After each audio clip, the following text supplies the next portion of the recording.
Bismillahirrahmanirrahim. Bismillahirrahmanirrahim. Assalamualaikum warahmatullahi wabarakatuh.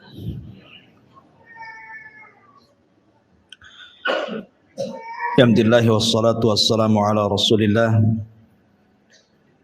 wa ala alihi wa sahbihi wa mawalah wa la hawla wa la quwata illa billahi wa ba'd. Alhamdulillah, di malam hari ini kembali kita bisa duduk untuk bertalabul ilmi. Salawat dan salam kita hadiahkan kepada Rasul kita Nabi besar Muhammad sallallahu alaihi wasallam. Kita lanjutkan kajian kita, masih membahas kitab Syarhus Sunnah di Imami Ahli Sunnati wal Jamaah Al-Imam Al-Barbahari rahimahullahu ta'ala. Qala al-muallif rahimahullahu ta'ala: wa'lam anna al-ahwa'a kullaha radiyatun tad'u ila as-sayfi wa ardauha wa akfaruha ar-rafidhatu wal mu'tazilatu wal jahmiyatu fa innahum yuriduna an-nasa ala ta'tili wa zandaqati. Ketahuilah, kata muallif rahimahullahu ta'ala, bahwa seluruh hawa nafsu seluruhnya tercela, mengajak kepada pertumpahan darah, dan yang paling buruk dan yang paling kufur adalah kelompok Rafidhah, kemudian Mu'tazilah dan juga Jahmiyah, karena sesungguhnya mereka menghendaki manusia untuk menghapus nama dan sifat bagi Allah dan juga mendorong kepada perbuatan zindik.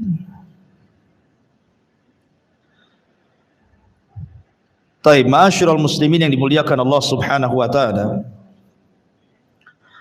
Di sini muallif rahimahullahu taala ingin menjelaskan kepada kita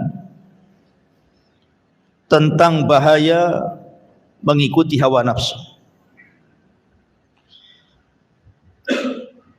Karena hawa nafsu itu ada dua hal yang mendorong manusia bisa tergelincir. Pertama syahwat, dan yang kedua syubhat. Tetapi yang dikehendaki muallif rahimahullahu taala di sini adalah hawa nafsu yang mendorong kepada perkara syubhat. Karena perbedaan syubhat dengan syahwat itu, kalau syubhat merusak agama, merusak akidah dan pemikiran, keyakinan dalam agama. Tapi kalau syahwat itu merusak akhlak. Jadi di sini yang dikehendaki adalah dorongan syubhat pada hawa nafsu. Kemudian beliau mengatakan, kenapa demikian? Karena tad'u ila sayfi. Terkadang hawa nafsu yang berbentuk syubhat itu mendorong manusia untuk melakukan pertumpahan darah dengan pedang. Maksudnya isyarat muallif rahimahullahu taala ingin membantah siapa? Kelompok Khawarij. Kalau diistilahkan saib pedang, artinya kelompok yang pertama kali yang muncul adalah kelompok yang suka menumpahkan darah, mereka lah Khawarij. Inilah yang kita akan bahas di malam hari ini. Walaupun pembahasan ini sering saya ulang-ulang, tetapi tidak masalah karena bahayanya kelompok Khawarij ini. Kenapa kita katakan bahaya? Karena tidak berhenti di masa keluarnya saja. walaupun mereka sudah diperangi dari zaman para sahabat Rasul, tetapi akar akidahnya sampai tertancap pada anak-anak muda hari ini, bahkan sampai kiamat. Karena terakhir orang-orang Khawarij itu akan menjadi para pengikut Dajjal. Artinya Khawarij itu tidak bisa dimusnahkan.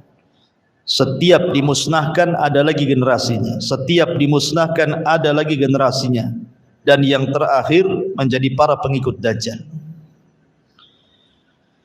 Ma'asyiral muslimin, saya akan sebutkan beberapa hadis tentang Khawarij,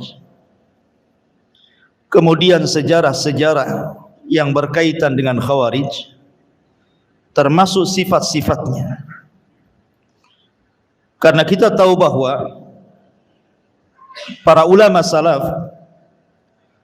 apabila membahas tentang firqah-firqah dalam Islam, kemudian mereka sampai kepada membahas Khawarij, maka mereka sampai mengarang kitab berjilid-jilid hanya untuk menjelaskan kesesatan Khawarij saja.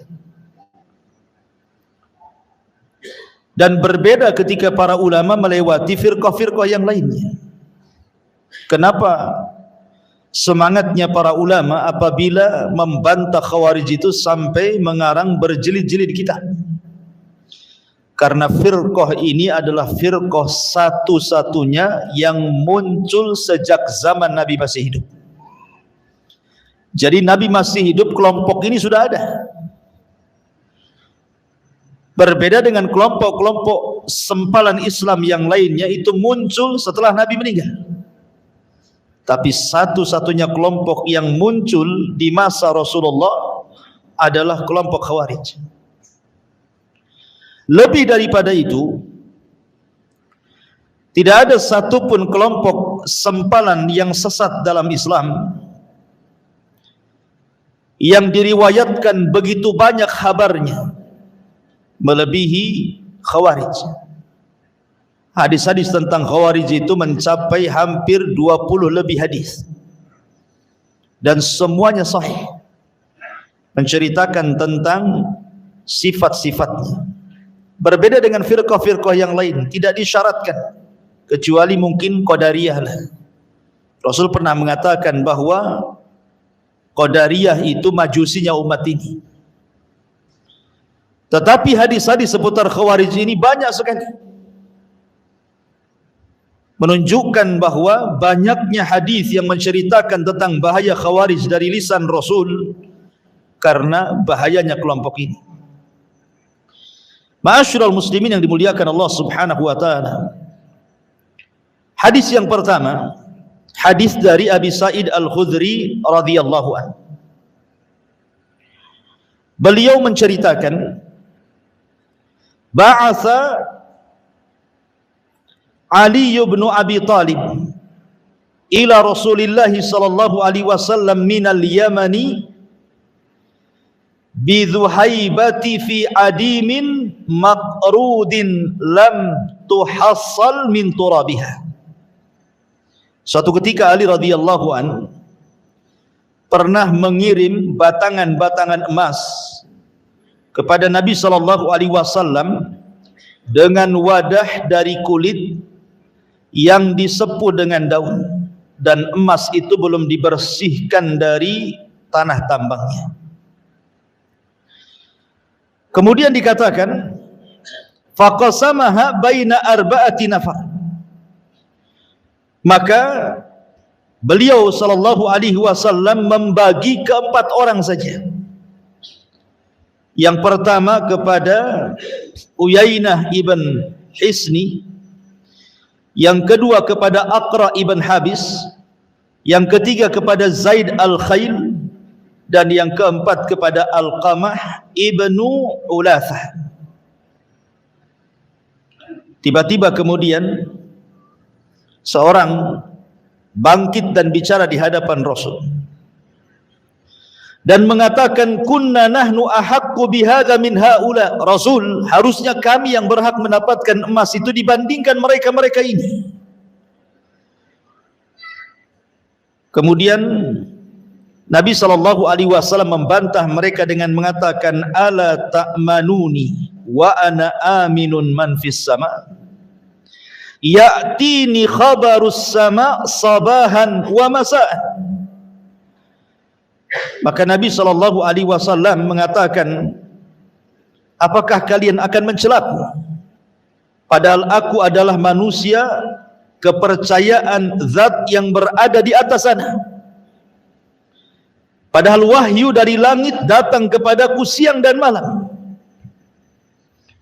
Tiba-tiba kemudian berdirilah seseorang, rajulun ghairul ainaini musriful wajnataini nasijul jabhataini kathulihyataini makhluqur ra'si musyammarul izar. Lihat ciri-cirinya orang ini.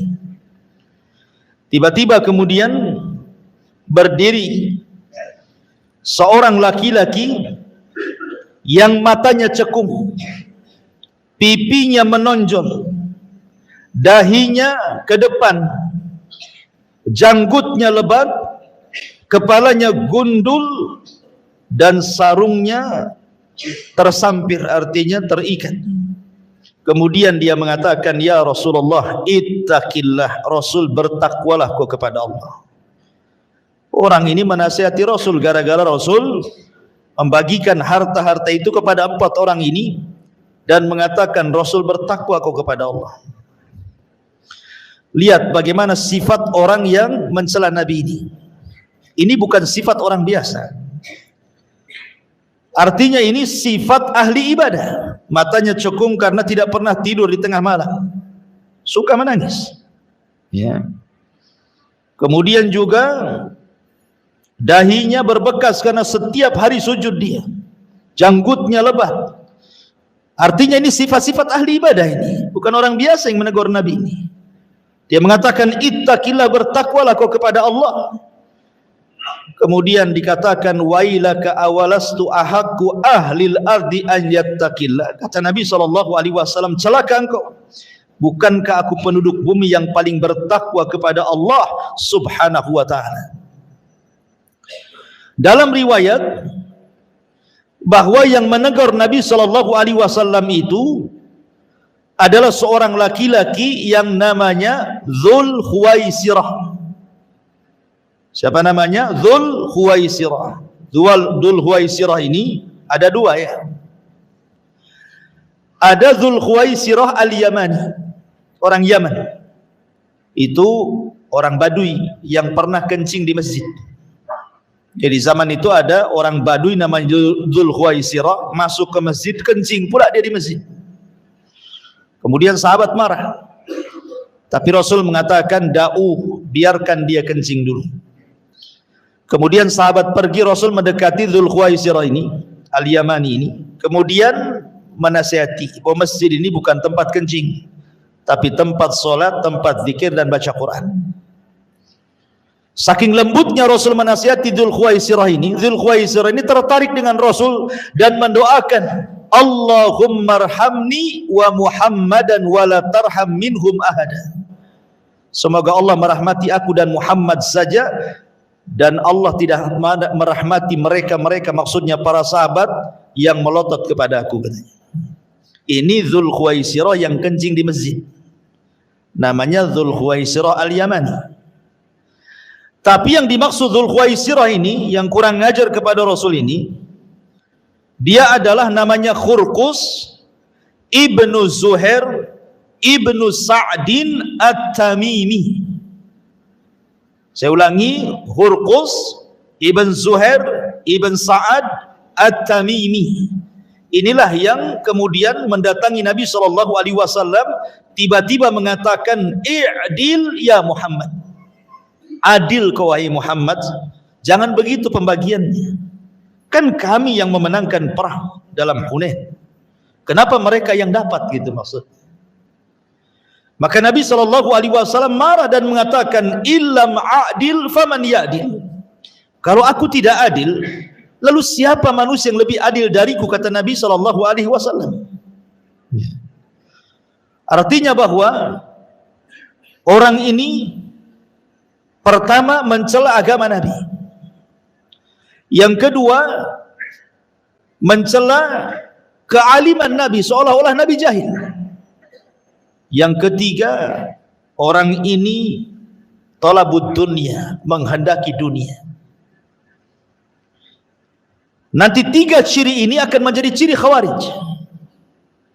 Karena ketika itu orang ini pergi, Nabi SAW mengatakan, min di'di hadar rajul, kata Rasul, dari punggung orang ini akan muncul orang-orang yang semisal dia.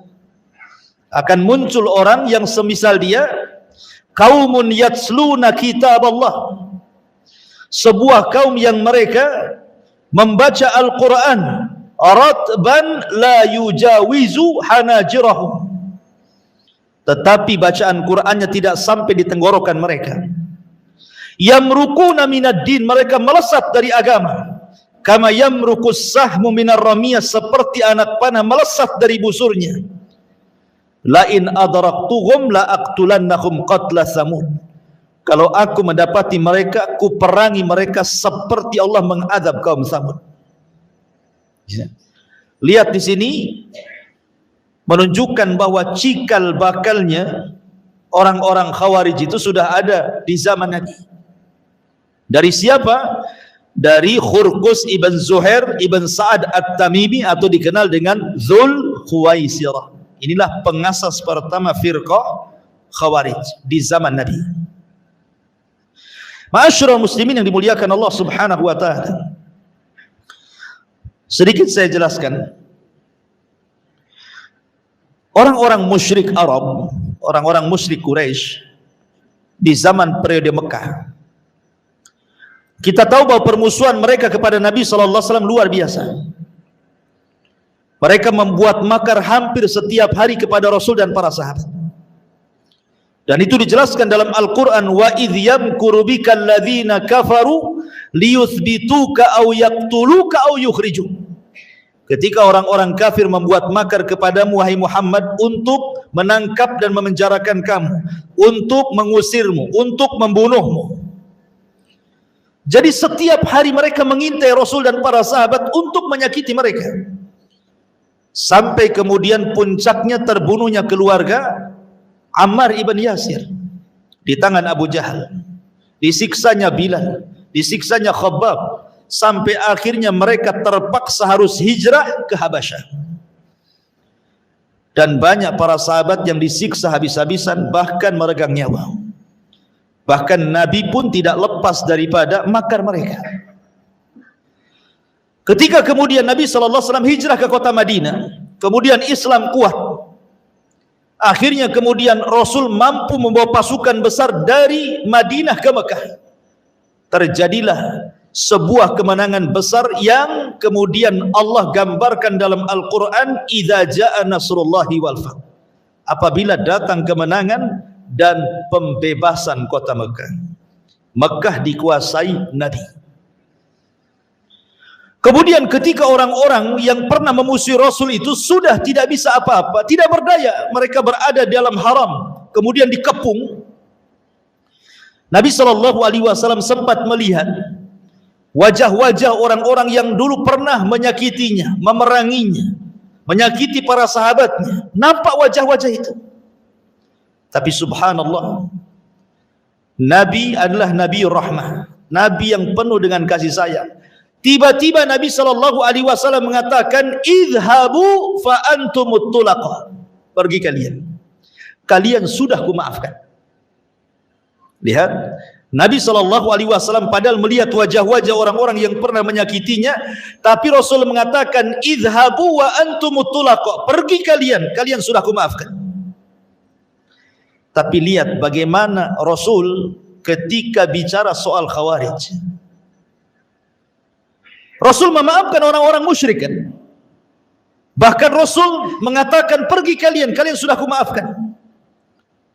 Jelas-jelas mereka orang musyrik, menyerang Rasul di berbagai macam peperangan, menyakiti para sahabat, tapi ujung-ujungnya Rasul mengatakan, pergi kalian, kalian kumaafkan. Lihat sikap Rasul kepada orang Khawarij. Nabi SAW mengatakan, tuba liman qatalahum wa qatalu yad'una ila kitabillah wa laysa fi syai'in man qatalahum kana aula billahi minhum. Kata Nabi SAW, beruntunglah orang-orang yang membunuh mereka, yang menyerang dan memerangi mereka. Rasul katakan, beruntunglah orang-orang yang memerangi mereka, orang Khawarij, dan orang-orang yang dibunuh orang Khawarij. Kemudian kata Rasulullah, karena orang Khawarij itu mereka menyeru manusia kepada kitab Allah, padahal sama sekali mereka tidak paham dengan kitab Allah. Maka barang siapa yang menyerang dan memerangi mereka, itu lebih utama di hadapan Allah dibandingkan mereka. Bahkan dengan tegas Rasul SAW mengatakan apa? La in ana adraktuhum la aqtulannahum qatla adin. Kalau seandainya kudapati mereka dimanapun mereka berada, kata Rasulullah, kuperangi mereka seperti Allah menghancurkan kaum Ad. Apa kabar kaum Ad? Ad dihancurkan, tidak ada satu pun umat Ad yang disisakan di bumi. Bahkan Rasulullah SAW menjanjikan pahala. Kata Nabi SAW, la in laqitumuhu faqtuluhum fa inna fi qatlihim ajran liman qatalahum indallahi yaumal qiyamah. Siapapun yang mendapati mereka, kata Rasulullah, perangi mereka, karena dalam memerangi mereka terdapat pahala di sisi Allah pada hari kiamat. Lihat bagaimana perlakuan Rasul yang berbeda kepada orang musyrik yang sudah menyerah, yang sudah kalah. Rasul mengatakan, idhabu fa antumut talaqo, pergi kalian kumaafkan. Tapi ketika menghadapi orang Khawarij, kata Rasulullah, kalau kudapati mereka dimanapun mereka berada, kuperangi mereka seperti Allah mengadab kaum Ad dan kaum Samud. Dahsyatnya Rasul kepada orang Khawarij, kan? Rasul tidak memaafkan mereka. Kenapa mereka tidak dimaafkan oleh Rasul? Karena Rasul yang mengatakan, yaqtuluna ahlal Islam wa yada'una ahlal ausan. Karena mereka suka menyerang umat Islam dan membiarkan para penyembah berhala. Mereka musuh dari dalam masalahnya. Bahaya. Maka saking bahayanya Rasul SAW tidak pernah memaafkan orang-orang Khawarij. Ma'asyiral muslimin yang dimuliakan Allah Azza wa Jalla. Kemudian juga hadis yang lain dari Abu Sa'id Al-Khudri radhiyallahu anhu.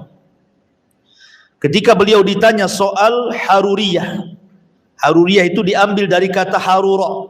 Harura itu satu tempat desa yang ada di ujung Kufah. Disitulah berdiri organisasi Khawarij di Harura. Jadi Abu Sa'id Al-Khudri ditanya tentang Haruriyah. Maka kemudian beliau menjawab, aku tidak tahu tentang Haruriyah, tetapi kata Abu Sa'id Al-Khudri, aku pernah mendengar Rasul bersabda. Apa sabdanya? Yakhruju fi hadhil ummati walam yakul minha qaumun tahkiruna salatakum ma'a salatihim yaqra'una al-Qur'an la yujawizu huluqahum aw hanajirahum yamruquna minad din muruqas sahmi minar ramiyah. Akan keluar dari umat ini, beliau tidak mengatakan di antaranya satu kaum yang kalian menganggap remeh solat kalian dibandingkan solat mereka, bacaan Quran mereka dibandingkan bacaan Quran kalian, tetapi mereka membaca Quran tidak melewati kerongkongan mereka, dan mereka keluar dari agama bagaikan anak panah melesat dari busurnya. Menunjukkan, lihat bagaimana orang-orang Khawarij ini nampaknya mereka ahli ibadah. Solatnya lebih hebat dibandingkan solat kita, puasanya lebih hebat dibandingkan puasa kita, baca Qurannya lebih hebat dibandingkan baca Quran kita. Tapi Rasul mereka mengatakan mereka keluar dari agama seperti anak panah melesat dari busurnya. Seolah-olah apa? Merusak citra Islam. Ya. Karena bahayanya orang-orang Khawarij itu, karena seolah-olah mereka sedang menghiasi Islam, padahal mereka sedang merusak Islam. Karena zahirnya mereka baik, tetapi akidahnya rusak. Akidahnya rusak sampai-sampai Rasul mengatakan melesat dari agama seperti melesat anak panah dari busurnya.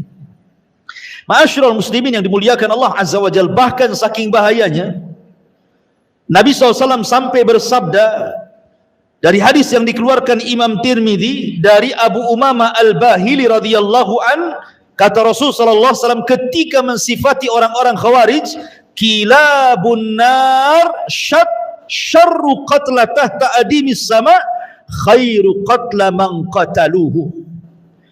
Mereka adalah anjing-anjing neraka, seburuk-buruknya makhluk yang terbunuh di bawah kolong langit, sedangkan sebaik-baiknya makhluk yang terbunuh adalah yang dibunuh oleh mereka. Begitu Nabi SAW mensifati mereka sebagai anjing-anjing neraka. Bahkan dalam hadis Abu Barzah radhiyallahu anhu dia berkata, Nabi bersabda, la yazaluna yakhrujuna hatta yakhruja akhirahum, wa fi riwayah hatta yakhruja akhirahum ma'al masihid dajjal. Dan senantiasa mereka akan muncul hingga munculnya kelompok mereka yang terakhir, dalam riwayat hingga munculnya kelompok terakhir dari mereka, dan mereka akan perang bersama-sama menjadi para pengikut Dajjal. Subhanallah ikhwan. Dan banyak lagi, karena hampir antara 20 hadis kurang lebih Rasul mensifati tentang orang Khawarij ini. Ma'asyiral muslimin yang dimuliakan Allah Azza wa Jalla, baik kita akan kupas sedikit tentang apa itu Khawarij, lalu bagaimana sejarahnya dari zaman ke zaman. Ma'asyiral muslimin yang dimuliakan Allah Azza wa Jalla, definisi Khawarij itu, saya akan mengambil definisi yang paling mencakup dari seluruh definisi yang banyak didefinisikan para ulama.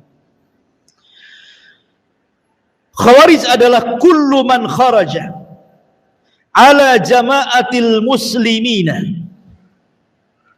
Khawarij adalah setiap orang yang melakukan pemberontakan kepada jamaah kaum muslimin.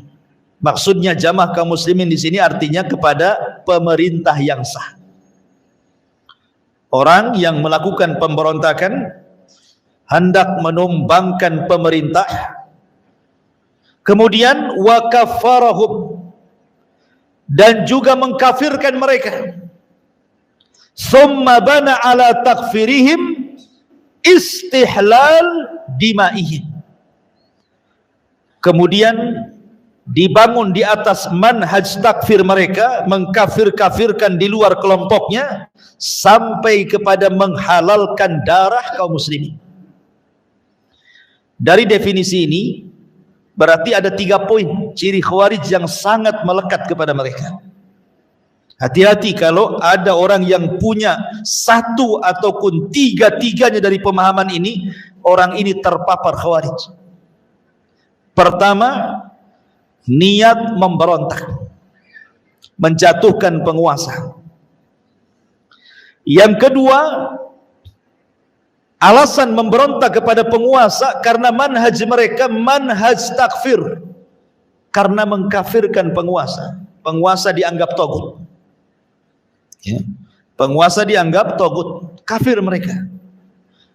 Kemudian berakhir dengan istihlalud dam, menghalalkan darah, melakukan bom bunuh diri, melakukan peledakan, pembunuhan, dan begitu seterusnya. Kalau sudah ada niat memberontak didasari dengan manhaj takfir karena mengkafirkan, pasti diakhiri dengan pengeboman, dengan pembunuhan. Itulah 3 ciri Khawarij. Ma'asyiral muslimin yang dimuliakan Allah Subhanahu wa taala. Tadi saya sudah singgung bahwa kelompok ini ideologinya sudah ada sejak zaman Nabi sallallahu alaihi wasallam.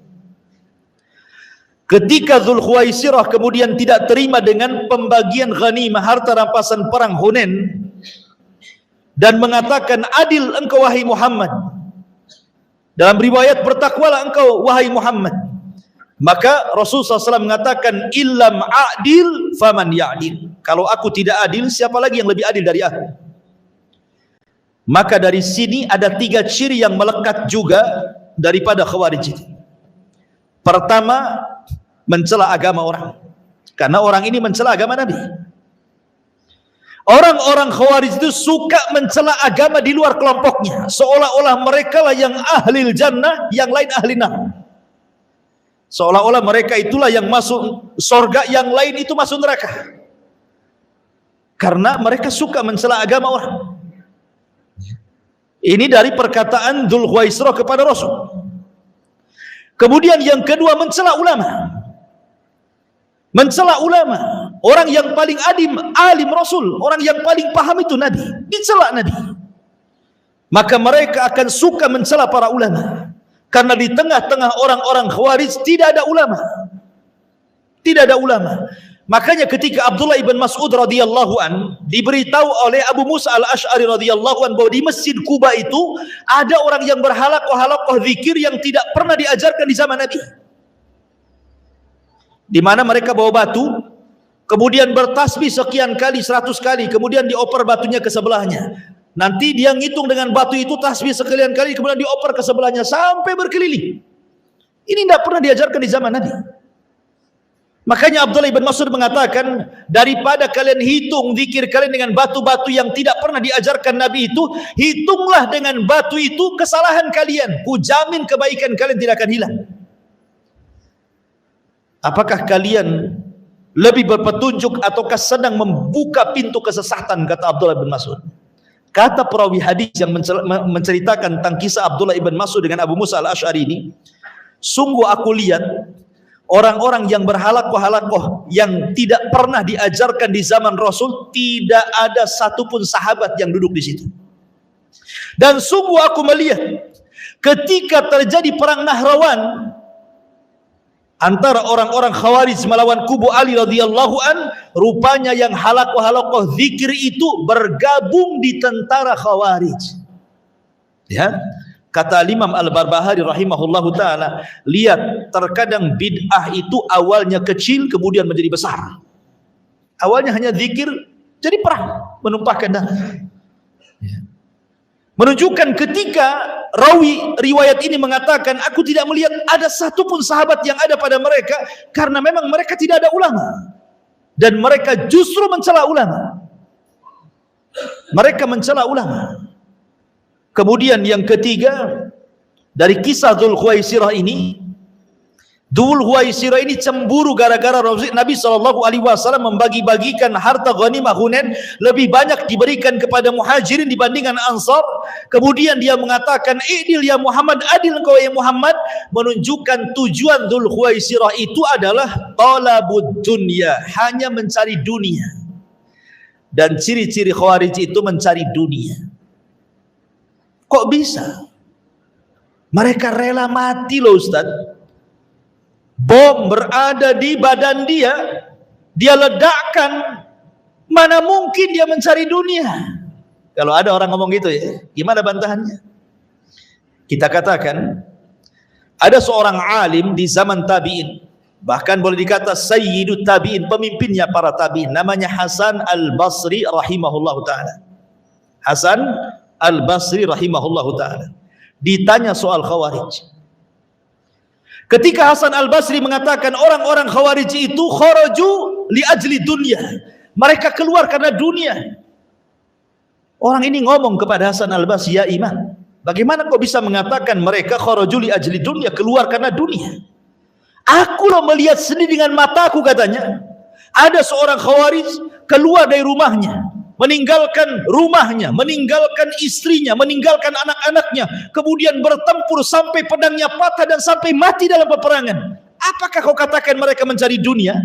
Seperti yang kita katakan hari ini, ya, mereka sampai menyurati orang tuanya, berpamitan sama orang tuanya, meletakkan bom kemudian di perutnya, kemudian meledakkan.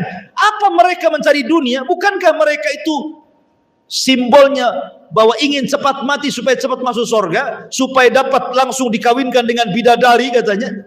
Nah, itu ya. Lihat bagaimana Hasan al-Basri membantah mereka.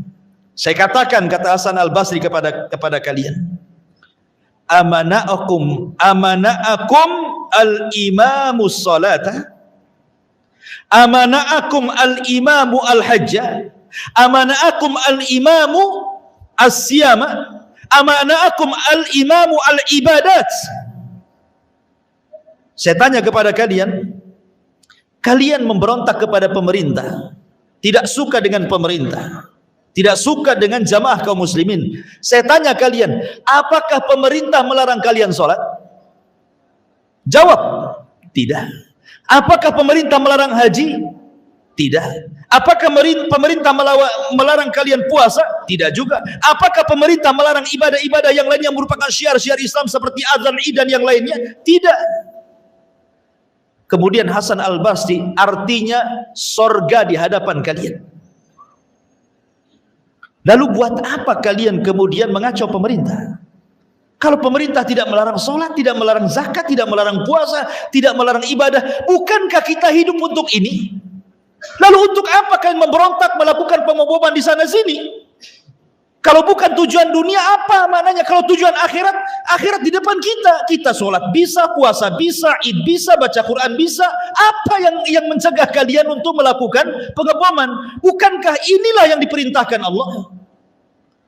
Dari sini menunjukkan bahwa sifat orang-orang Khawarij itu sedikit-sedikit karena mereka bicara tentang tahkim. Menurut mereka itu bahwa syariat Islam itu hanya berkisar soal urusan hakimiyah, soal urusan pemimpin yang tidak melakukan hukum Allah itu saja.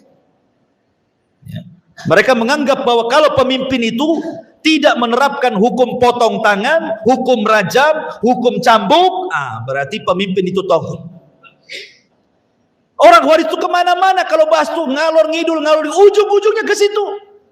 Ujung-ujungnya bicara soal pemimpin yang tidak menegakkan syariat Islam. Maksudnya syariat Islam itu menurut orang-orang Khawarij bukan yang dimaksud kita.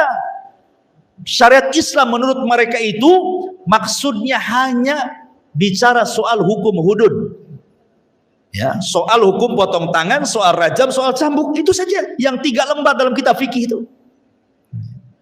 Sementara syariat Islam itu kan banyak, termasuk keamanan negara itu syariat Islam.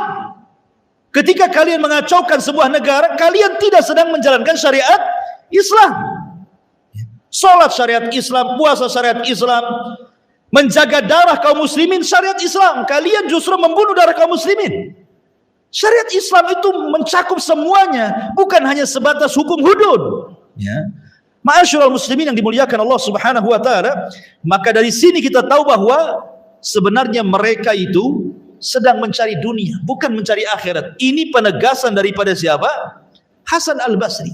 Dan kaidah Hasan Al-Basri ini umum kepada semua, bukan hanya orang Khawarij saja.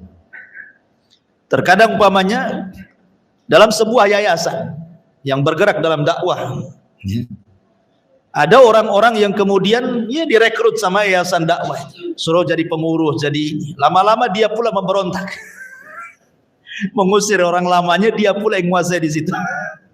Kalau bukan karena urusan dunia, urusan apa? Dia sudah tinggal di situ, anaknya di situ, dia pun bisa dakwah di situ, dia tenang di situ kan?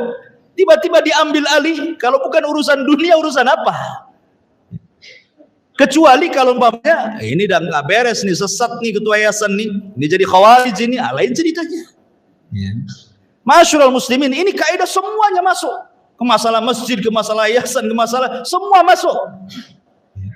Ma'asyiral muslimin yang dimuliakan Allah Azza wa Jalla. Baik, kita masuk ke pembahasan lain. Ma'asyiral muslimin, sedikit kita akan bicara tentang sejarah munculnya Khawarij dalam bentuk jamaah. Kalau di zaman Rasul kan dalam bentuk individu. Ya. Individu namanya Dzul Khuwaisirah. Tapi dalam bentuk kelompok itu terjadi di zaman siapa? Utsman ibn Affan. Di zaman Utsman ibn Affan itu ada seorang laki-laki namanya Abdullah ibn Sabah. Abdullah ibn Sabah al-Himyari al-Yamani as-San'ani, orang Yahudi yang pura-pura masuk Islam di zaman Utsman. Dialah yang kemudian menjadi provokator utama terbentuknya firqah Khawarij dalam bentuk jamaah. Dia karena tidak bisa mempengaruhi orang Hijaz, maksudnya Hijaz itu Mekah dan Madinah, maka dia berangkat ke Mesir, berangkat ke Syam, ke Kufah, ke Basrah, mulai membuat fitnah tentang Utsman ibn Affan, mulai mengkritik tentang Utsman ibn Affan. Lah akhirnya kemudian berhasil dia, sampai akhirnya ribuan anak-anak muda mereka terpengaruh dengan pemahamannya Abdullah ibn Sabah ini.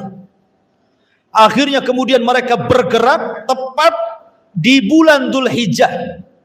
Tepat di bulan Dzulhijjah, saat para sahabat yang ada di kota Madinah sedang haji ke Mekah, mereka datang.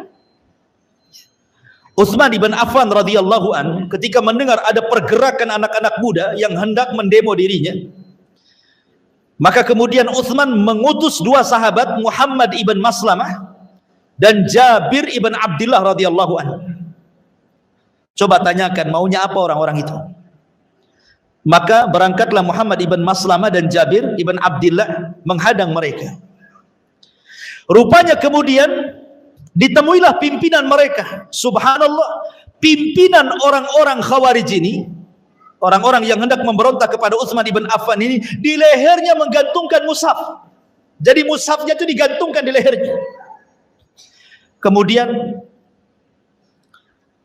Muhammad ibn Maslamah mulai dialog dan mengatakan, ada apa kalian datang jauh-jauh dari Mesir, dari Kufah, dari Basrah, kalian hendak datang kepada Amirul Mukminin Utsman ibn Affan dan hendak kemudian menyerang beliau. Ada apa dengan kalian? Ngapain kalian bawa pasukan sebanyak ini untuk mengepung istana? Ya. Maka kemudian pemimpin mereka mengatakan, inna hadza, sambil memegang mushaf ini, inna hadza amarah an nadriba bihadza kullu man lam yu'min bihadza. Sesungguhnya ini maksudnya Al-Quran telah memerintahkan kami untuk membunuh, maksudnya Utsman bin Affan, karena dia tidak pernah beriman dengan Al-Quran, katanya. Kurang ajar ya? Maka Muhammad ibn Maslamah mengatakan, demi Allah, saya dan Utsman, maksudnya Utsman bin Affan radhiyallahu an, pernah berperang karena membela yang kalian gantung di leher Al-Quran di zaman Nabi SAW. Bagaimana kelanjutannya? Azan dulu. Tadi kan habis azan. Silakan azan dulu.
Ya, kita lanjutkan.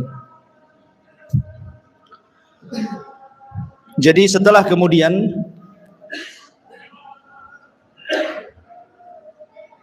Utsman bin Affan radhiyallahu an mengutus Muhammad bin Maslamah dan Jabir bin Abdullah dan sudah mengetahui maksud kedatangan rombongan anak-anak muda yang jumlahnya cukup banyak, ribuan.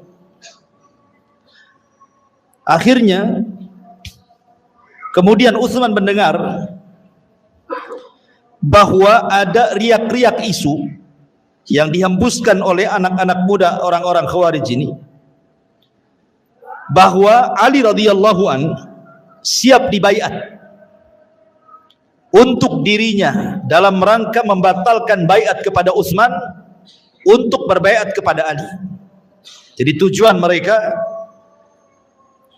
datang kepada Utsman untuk mencabut kekuasaan Utsman dan menggantikan Utsman dengan Ali. Itu tujuannya. Tentu tidak mungkin Ali melakukan seperti itu. Ini kan siasat namanya. Karena menumbangkan satu pemimpin harus ada penggantinya. Kan harus ditonjolkan penggantinya, kan siapa? Oh, ini nggak benar nih presidennya, turun. Lah siapa gantinya? Kan harus ada gantinya. Jadi mereka itu hanya membuat isu saja bahwa Ali siap dibaiat. Padahal mereka hendak tidak membaiat Ali, karena buktinya nanti ketika Ali jadi khilafah pun mereka berontak juga. Kan gitu ya. Di zaman Ali pun mereka berontak. Jadi akhirnya Utsman ibn Affan radhiyallahu an memanggil Ali radhiyallahu an. Dipanggil sama Utsman Ali itu. Kemudian dikatakan, "Ya Ali, apakah benar isu-isu di luar itu?" Kata Ali, "Tidak benar. Aku tidak hendak merobohkan kekuasaan, apalagi saya hendak menyuruh manusia untuk membaiat diriku. Kalau begitu," kata Utsman, "temui orang-orang itu. Katakan bahwa itu tidak benar." Akhirnya Ali keluar. Kemudian Ali radhiyallahu an keluar, kemudian mulai berdialog dengan orang-orang Khawarij ini. Kata Ali radhiyallahu an, "Apa maksud kalian datang jauh-jauh dari Mesir, dari Kufah, dari Basra, hendak demonstrasi kepada Utsman ibn Affan? Tahukah kalian siapa Utsman? Utsman itu menantu Nabi. 2 putri Nabi dinikahi dia." Akhirnya kemudian mereka mengatakan di hadapan Ali radhiyallahu an, "Karena ada 5 perkara yang ingin kami tanyakan kepada Utsman." Kata Ali radhiyallahu an, "Sebelum kalian tanyakan kepada Utsman, sebutkan 5 perkara itu kepadaku." Kemudian mereka mengatakan, yang pertama, "Saya mendengar bahwa Utsman itu atammas salata fi Makkah. Dia menyempurnakan solat di Mekah yang harusnya dikosor. Kan Utsman tinggal di Madinah. Kalau ke Mekah itu safar. Harusnya dia mengkosor, bukan menyempurnakan." Ini satu. Kata Ali, yang kedua apa? Yang kedua, hamal himah. Saya dengar Utsman itu punya peternakan unta yang tidak boleh siapapun mendekatinya. Untuk apa itu peternakan unta itu? Untuk memperkaya dia. Kemudian kata Ali, baik, yang ketiga. Yang ketiga, kharaqal mushaf. Lebih parah lagi, saya dengar Utsman membakar mushaf. Mushaf dibakar dia. Bagaimana mungkin dia membakar mushaf? Taib, kata Ali, yang keempat. Yang keempat, walla qarabatahu.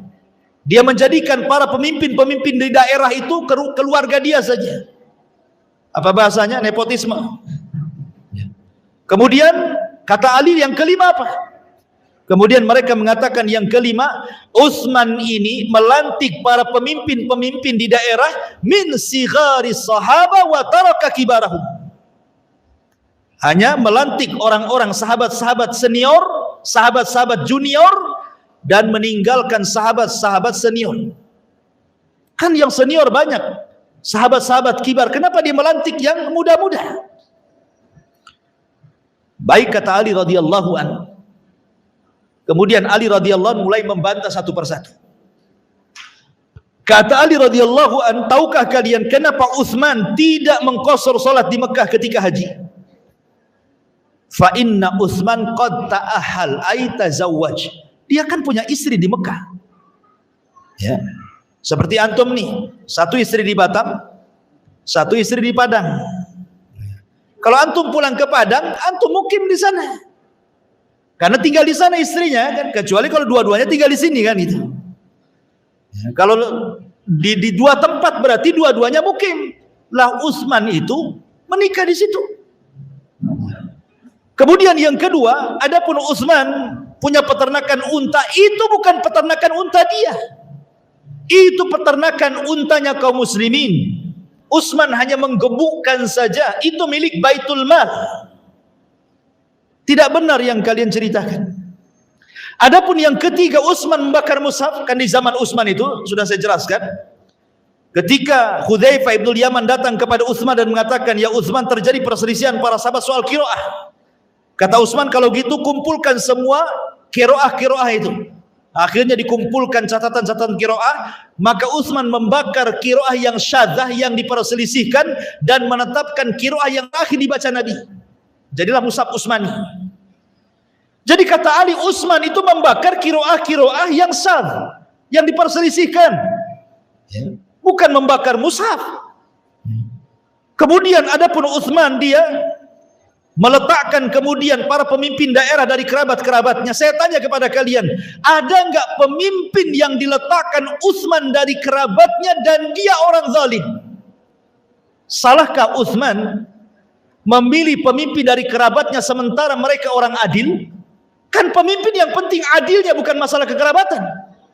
Walaupun bukan kerabat, kalau zalim buat apa kan begitu? Apakah dia kemudian meletakkan pemimpin yang zalim? Kata Ali, kan tidak.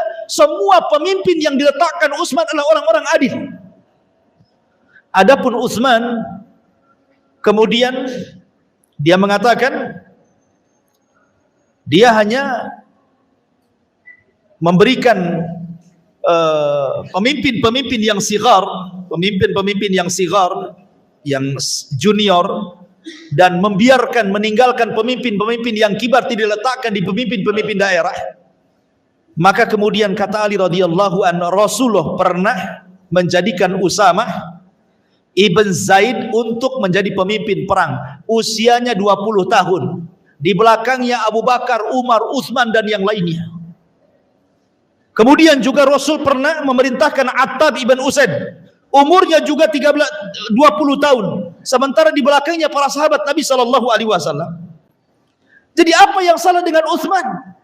Kalau Utsman memang dia meninggalkan kibarus sahabah, kemudian meletakkan sigorus sahabah, Rasul pun pernah melakukannya. Kalau dia memang kemudian diambil dari kerabat-kerabatnya, apakah ada yang zalim dari kerabatnya? Tidak. Bahkan Rasul pun pernah mengkhususkan orang-orang Quraisy dari pemimpin dan tidak diberikan kepada selain Quraisy. Ya kan? Yang jadi pemimpin kan semua orang-orang Quraisy. Abu Bakar, Umar, Utsman, Ali. Tidak ada orang-orang Ansar kan? Semua orang-orang Muhajirin. Lalu apa salahnya? Mulailah kemudian kehabisan syubhat. Karena orang Khawarij ini hanya bisa dibantah dengan khusyubhat. Kalau Densus menangkap Khawarij, kemudian dimasukkan penjara, disiksa, itu yang dikehendaki mereka. Memang mereka suka ditangkap, disiksa, kalau bisa dibunuh biar mati syahid, menurut keyakinan mereka. Itu sebuah kelezatan bagi mereka. Sehingga untuk memberantas mereka itu dengan cara apa? Menghilangkan syubhat. Ya. Utus orang alim berdialog dengan mereka. Nah, seperti itulah caranya sebagaimana Ali berdialog dengan mereka. Mereka kehabisan syubhat.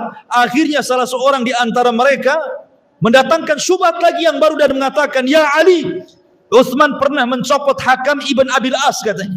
Hakam ibn Abil As ini diletakkan oleh Rasul di Taif. Tiba-tiba di masa Utsman, kenapa dicopot? Itu kan orang yang diletakkan Nabi. Kenapa dia berani mencopot, katanya. Kata Ali radhiyallahu anhu, ya, memang Utsman pernah mencopot Hakam ibn Abil As, tetapi dikembalikan ke Taif, katanya. Dan dia tetap jadi pemimpin sana. Subhanallah, syubhat dari semua arah, ikhwan.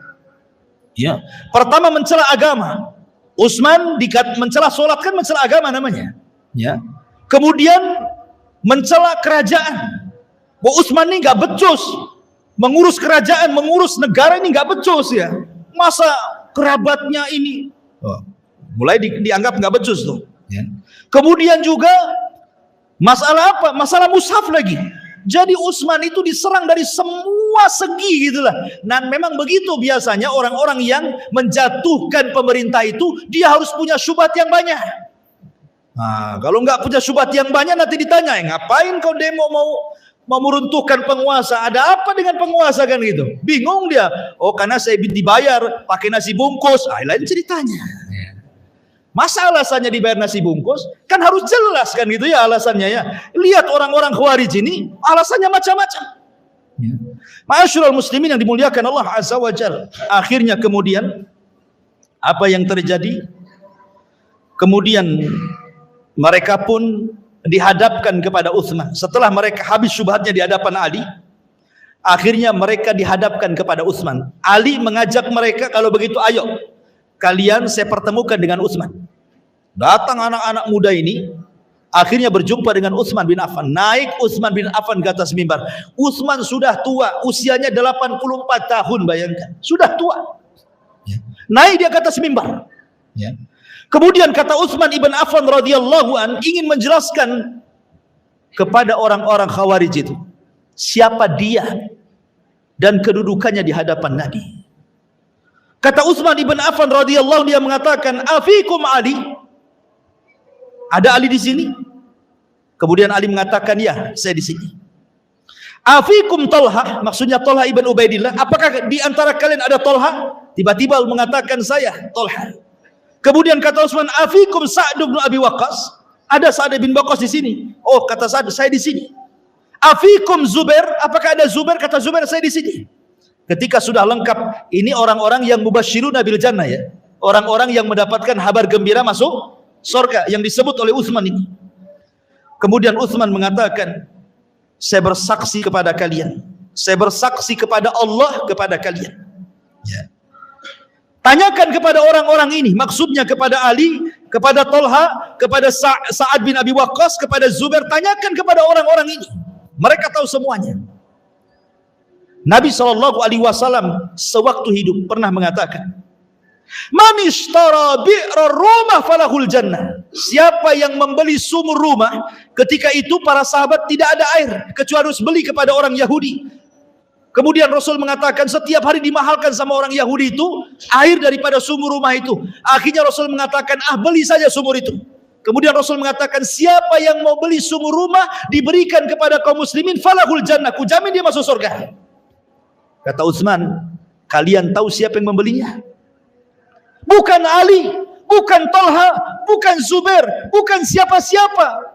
Saya yang membelinya. Ini bukan hendak riya, bukan. Biar mereka tahu, karena mereka hendak berbuat jahat. Maka Utsman mengingatkan siapa dirinya. Kemudian kata Utsman ibn Affan radhiyallahu anhu, bukankah Rasul pernah mengatakan siapa yang bisa membeli tanah ini yang dempet dengan Masjid Nabawi, maka dia dapat surga. Siapa yang membelinya? Aku yang membelinya. Kemudian aku serahkan untuk peluasan Masjid Nabawi. Kemudian ketika tentara Tabuk kesulitan, sampai-sampai Rasul mengatakan, man jahaja jaishal usra falahul jannah. Siapa yang bisa mendanai tentara kesulitan, maka bagi dia sorga. Kata Utsman, aku yang mendanainya. Sampai-sampai dikatakan bahwa Tabuk itu milik Utsman semuanya, karena dia yang mendanainya. Artinya Utsman membeli sorga dari Rasulullah sampai 3 kali. Setelah kalian tahu kedudukanku, apakah kalian akan menyerangku? Katanya. Maka akhirnya Utsman ibn Affan radhiyallahu an hanya mendoakan sebelum turun dari mimbar dan mengatakan, Allahumma gfirli waliman abahadami. Ya Allah, semoga Allah mengampuni diriku dan orang-orang yang hendak menghalalkan darahku. Kemudian Utsman menangis turun, semua orang menangis. Ma'asyiral muslimin yang dimuliakan Allah Subhanahu wa taala. Ketika kemudian selesai ini, mereka sadar. Orang-orang Khawarij ini mereka sadar bahwa keberadaan mereka, karena mereka masalahnya kan anak-anak muda. Mereka orang-orang yang tidak pernah hidup di masa sahabat, sehingga tidak tahu hakikat orang-orang sahabat-sahabat Rasul. Mereka tidak tahu keutamaan mereka. Karena mereka orang-orang jauh, orang-orang yang dari Irak, yang dari Kufah, yang dari Mesir, kan mereka nggak tahu anak-anak muda yang baru-baru itu. Makanya ciri-ciri orang Khawarij itu adalah hudatsaul asnan, anak-anak muda tapi jahil, bodoh. Ya kan? Akhirnya kemudian mereka pun pikir, oh betul juga, ya kalau gitulah kami pulang aja lah. Pulang mereka. Subhanallah. Di tengah jalan, rupanya siasat Abdullah ibn Saba ini membuat surat kaleng. Dititipkan kepada seorang anak muda, sengaja anak muda itu lewat di rombongan orang-orang Khawarij yang hendak pulang, mencurigakan, langsung ditangkap. Rupanya dikeluarkan, ada isi suratnya. Kemudian pas dibaca, rupanya isi surat itu adalah isi surat dari Utsman ibn Affan kepada penguasa Mesir. Ya, isi surat itu adalah suratnya Utsman ibn Affan kepada penguasa Mesir. Siapa penguasa Mesir kala itu? Sa'ad ibn Abi Syarh. Sa'ad ibn Abi Syarh. Jadi isi surat itu dari Utsman bin Affan kepada Sa'ad ibn Abi Syarh, gubernur Mesir, sepulangnya para pendemo ini. Kemudian disebutkan nama-namanya. Pertama Abdurrahman ibn Udes, kemudian Urwah ibn Suyai, kemudian Ibnu Umar, Ibnu Amrin bin Budel, kemudian Kinanah ibn Bishr. Ini kan tokoh-tokoh Khawarij nih. Sepulangnya mereka ini berempat ini tangkap, bunuh, salib. Ketika baca surat ini kan pimpinan-pimpinan mereka nih. Oh marah ini. Mungkin bahasa saya ini, gimana Utsman ini? Ya. Dia bilang, sudah kalian saya doakan, semoga Allah mengampuni siapapun orang yang hendak membunuhku. Saya maafkan, pulang kalian. Tiba-tiba suruh pulang, ngirim surat ke gubernur masing-masing. Ketika kita sampai di daerah kita disuruh dibunuh. Ini kan kurang ajar nih. Kalau gitu balik lagi kita ke Madinah katanya. Balik lagi mereka ke Madinah. Sampai di Madinah, dikiranya sudah selesai. Rupanya dikepungnya istana. Kemudian Ali datang lagi, ada apa dengan kalian?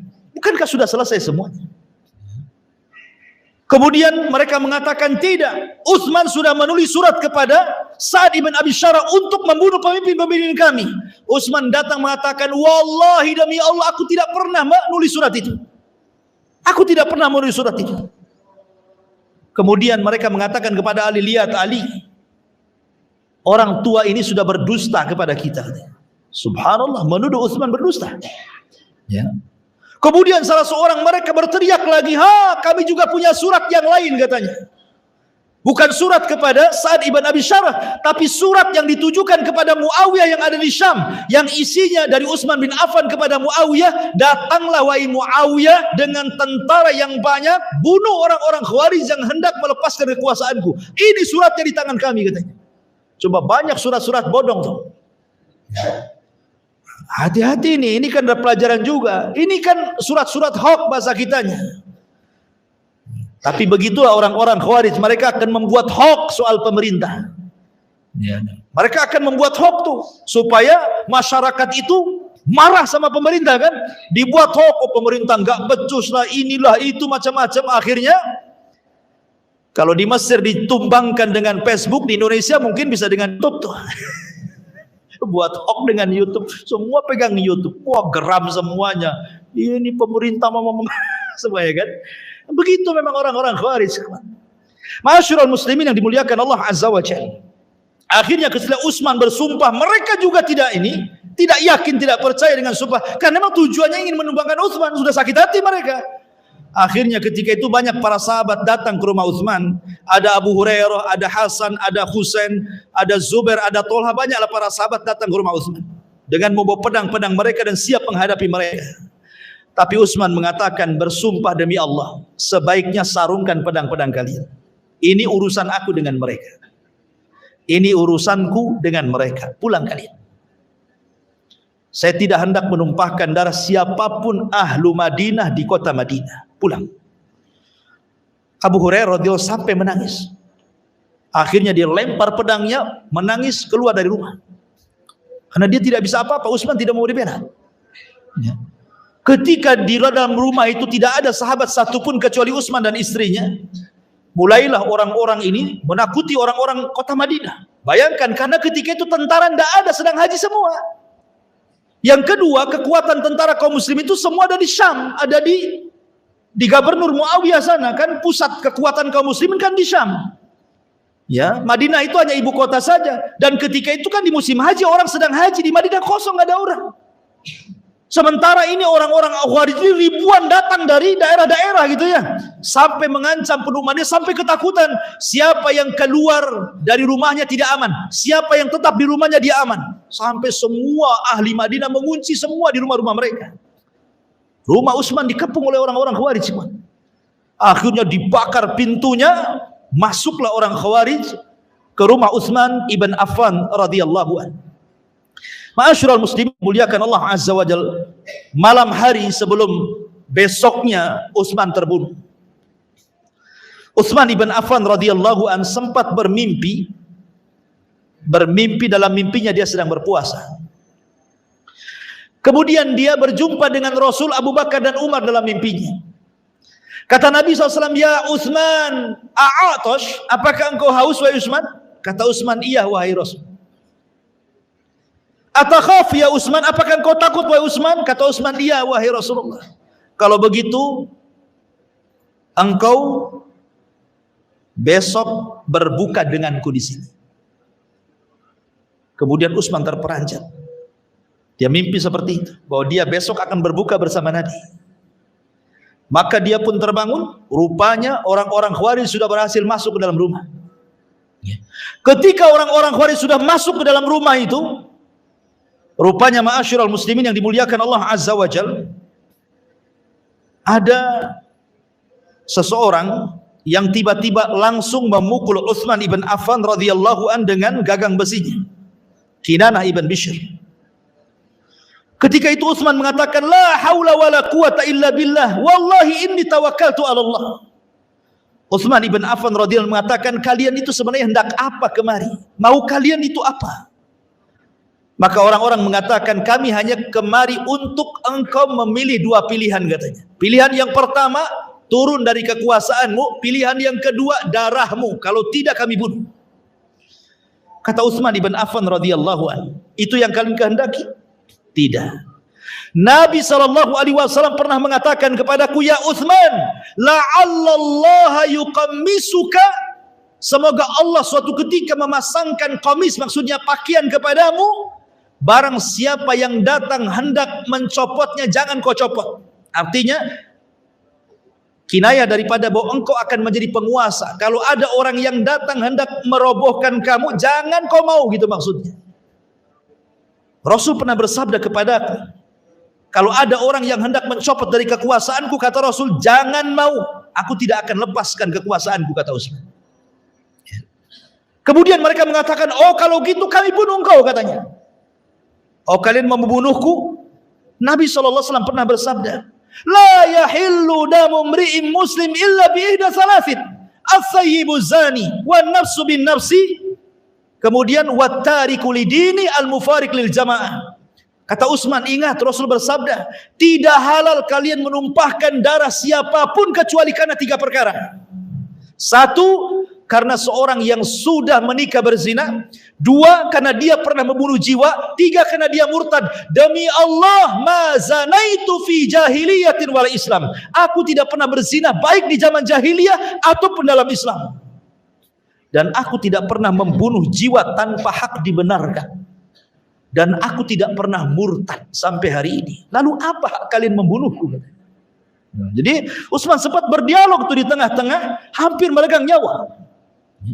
Tetapi mereka tidak mendengar ucapan Utsman ibn Affan radhiyallahu an. Tetap saja kemudian mereka pun akhirnya membunuh Utsman dengan cara sadis. Utsman dibunuh di bulan Dzulhijjah, bulan hurum, saat manusia sedang haji. Yang kedua, Utsman dibunuh ketika dia sedang berpuasa dan akan berbuka bersama Nabi. Ketiga, Utsman terbunuh sedang membaca Al-Quran, fasayakfikahumullahu wa huwas samiul alim. Subhanallah, ya kan? Utsman mati syahid. Ya. Ma'asyiral muslimin, ketika kemudian kematian Utsman ini tersebar ke banyak para sahabat, ada seorang sahabat ma'asyiral muslimin yang namanya Sa'ad ibn Abi Waqqas. Sa'ad bin Abi Waqqas. Sa'ad bin Abi Waqqas ini, ingat Sa'ad bin Abi Waqqas ini mustajabud doa ya. Salah satu sahabat yang kalau berdoa mudah dikabulkan adalah Sa'ad bin Abi Waqqas. Itu mustajab doanya. Lah kebetulan Sa'ad bin Abi Waqqas itu tidak berada di Madinah ketika terbunuhnya Utsman itu. Dia di luar Madinah. Dia mendengar Utsman dibunuh, marah dia. Akhirnya dia hadapkan wajahnya ke kiblat, kemudian tangannya diangkat ke langit dan mengatakan, "Ya Allah, semoga Engkau melaknat mereka, dan saya meminta kepadamu ya Allah, siapapun yang terlibat dalam pembunuhan Utsman, agar Kau wafatkan mereka di atas pedang. Sebagaimana mereka membunuh dengan pedang, jangan Kau wafatkan mereka kecuali mereka wafat di atas pedang juga." Subhanallah, doanya Sa'ad bin Abi Waqqas itu mustajab.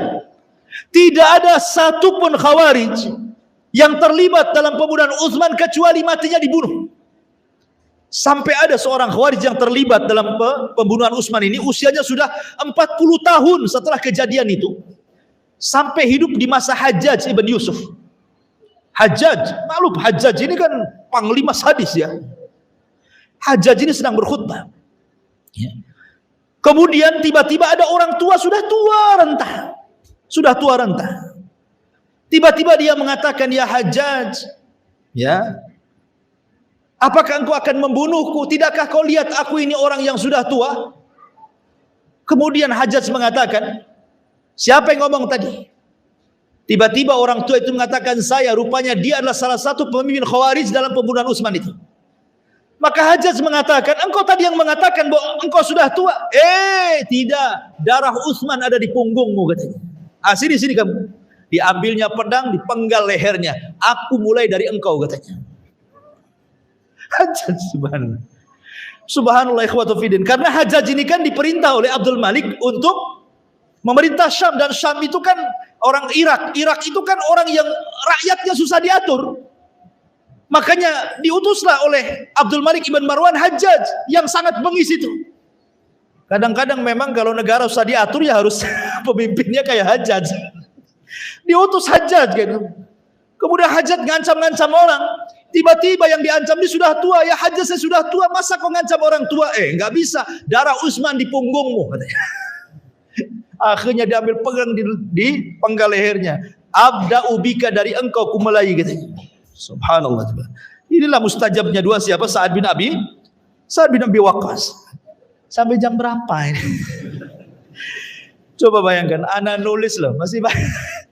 Sampai ditulis 1, 2, 3, 4, 5 lembar. Ya kan?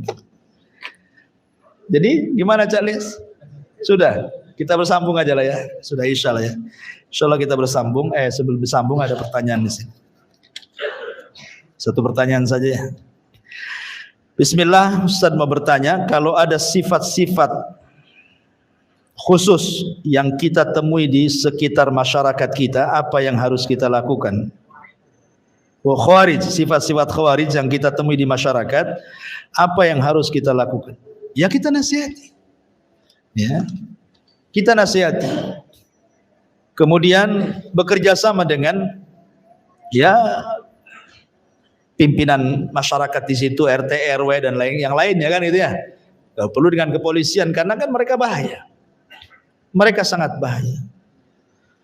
Dan tadi saya sudah jelaskan bahayanya sampai Rasul tidak memaafkan mereka.